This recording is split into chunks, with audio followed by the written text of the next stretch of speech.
O Brasil tem uma relação comercial com o Irã que, embora não seja enorme, ela é muito concentrada em alguns grupos exportadores brasileiros que viraram muito defensores de uma política de moderação em relação ao Irã, ou seja, de não alinhamento automático aos Estados Unidos.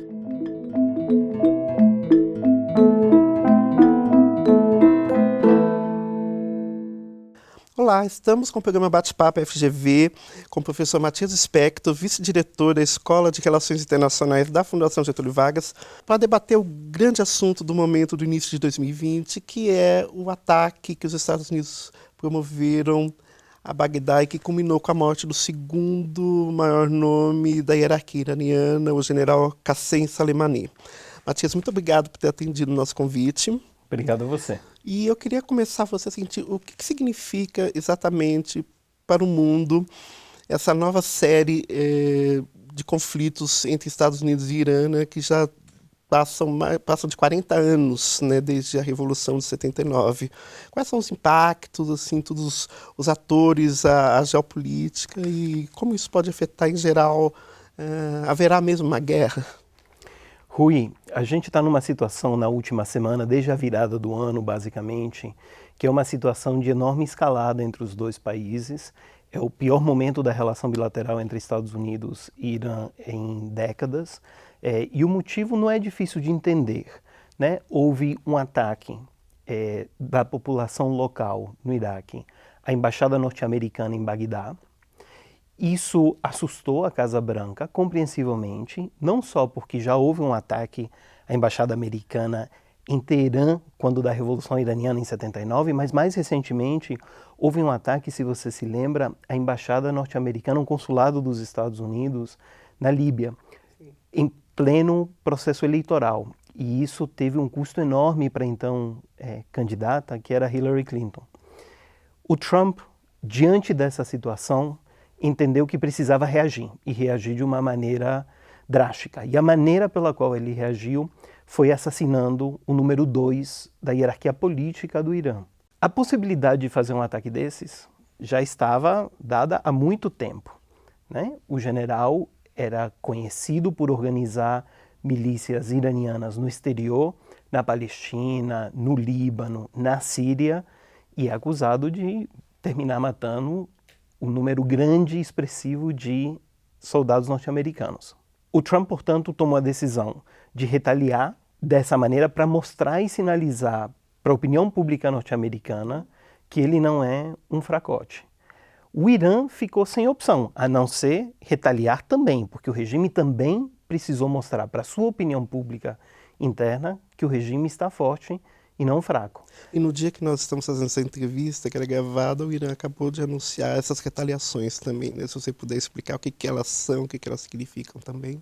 O Irã retaliou fazendo um ataque a 2 bases militares que são ocupadas por americanos no Iraque. No entanto, não houve morte de americanos. E o Irã, na sequência de fazer o ataque, disse: revidamos, essa foi a nossa maneira de responder ao assassinato do nosso general e não pretendemos escalar mais. O Irã sinalizou que não queria escalar mais, porque o Irã não pode escalar. Se houver uma escalada, é óbvio que o Irã será perdedor. E até agora, pelo menos no momento que estamos gravando, a reação do Trump foi de manter silêncio, o que é um bom sinal. Sugere que o Trump não vai escalar. Havia gente que pensava que o Trump poderia fazer um anúncio à nação anunciando uma escalada. Isso não aconteceu até agora. Tá. E teve também uma movimentação aí no xadrez geopolítico da região, né? Porque mobilizou Rússia, mobilizou China, que são parceiros militares do Irã, né? Justamente com Hamas, com o Hezbollah também.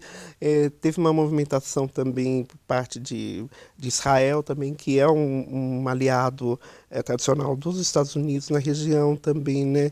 Como é que a gente correu algum risco, né, nesse ataque, assim, tudo desse equilíbrio de força se desajustar, professor?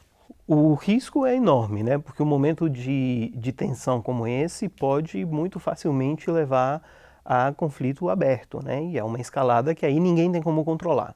Não é a situação que a gente está vendo agora, mas isso é uma possibilidade real. As implicações geopolíticas a gente precisa olhar na perspectiva de longo prazo, né? Há muitos anos já, a presença norte-americana no Oriente Médio vem em declínio progressivo, desde o Obama para cá. O Trump anunciou que pretendia tirar tropas da região. Nesse processo, o Irã expandiu suas atividades. Se agora o Trump vai conseguir se retirar progressivamente da região ou não, ou vai ser obrigado a manter presença, a gente ainda terá de ver. Não sabemos. Mas esse é o tipo de dinâmica que dificulta a vida de qualquer presidente americano que tenha a intenção de abandonar o Oriente Médio e centrar fogo naquilo que realmente importa do ponto de vista da competição geopolítica, que é a relação com a China e a competição com a China e a competição com a Rússia.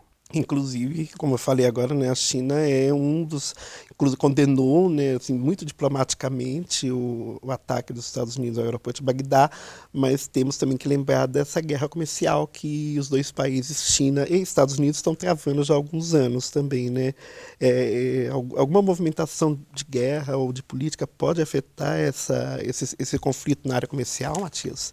Sem dúvida. O importante para a gente levar em conta é o seguinte, Rui, o Irã continua sendo um grande produtor de petróleo. E, embora a gente saiba que no longo prazo a utilidade do petróleo tende a ser declinante com o aparecimento de energias alternativas, ainda não é o caso. E, portanto, um conflito que envolva o Irã tem implicações diretas, não só sobre a China, mas sobre todos aqueles países que dependem de petróleo de fora para conseguir tocar suas atividades econômicas. O Japão é um bom exemplo. Mas tem outro grupo de países que é muito afetado, e aí entra o Brasil. Exato. O Brasil tem uma relação comercial com o Irã que, embora não seja enorme, ela é muito concentrada em alguns grupos exportadores brasileiros que viraram muito defensores de uma política de moderação em relação ao Irã, ou seja, de não alinhamento automático aos Estados Unidos, de não suspender as relações com o Irã, mas de manutenção, tendo em vista esse interesse econômico brasileiro crescente que tem no Oriente Médio. O que parece a direção oposta que a diplomacia brasileira tomou, né? Inclusive, durante o desenrolar dessa semana, né, o Irã chamou a embaixada brasileira para conversar, também devido à nota de alinhamento com os Estados Unidos, né? Isso. Aí eu acho que a gente precisa levar em conta que o governo brasileiro é composto por grupos diferentes, né? Houve, de fato, uma reação imediata do Itamaraty, no sentido que você aponta, né, de sair em defesa da posição norte-americana. Pouco tempo depois, a reação do presidente Bolsonaro foi de muito mais moderação. Ele deu uma entrevista na sequência dizendo que a relação comercial com o Irã é absolutamente central e que não será afetada. Entendi. Uma última pergunta, Matias, para a gente encerrar aqui rapidamente, né? Eu estou acompanhando desde a ocorrência dos fatos, assim, a evolução da cotação do petróleo Brent. E teve evidentemente no dia 13 ele estourou, né? Mas agora eu estava vendo pelo gráfico, assim, tudo ainda está um patamar mais alto do que havia antes do ataque, mas ainda já está acomodado. Não está estourando de novo. Isso é um bom sinal, por exemplo, para esses países que você citou, Japão, no caso brasileiro, eu imagino, de uma certa moderação também, tendo em vista a preocupação com variáveis econômicas. Sim, e Rui, hoje, enquanto a gente está falando, o que o mercado está precificando é que tanto Trump quanto o regime iraniano desceram do cavalo, né? Eles fizeram os respectivos ataques em reação à necessidade que eles acreditavam ter de manutenção de apoio doméstico, mas uma vez feito isso, nenhum dos dois está interessado numa guerra. O Irã certamente não quer ir para uma guerra com os Estados Unidos, porque perderia. E o Trump também não está interessado em uma guerra. Nada sugere que ele seja interessado numa guerra. E, portanto, o mercado precifica que agora temos um equilíbrio, que é muito frágil. Ele pode ser quebrado muito facilmente, porque é a natureza das dinâmicas de escalada.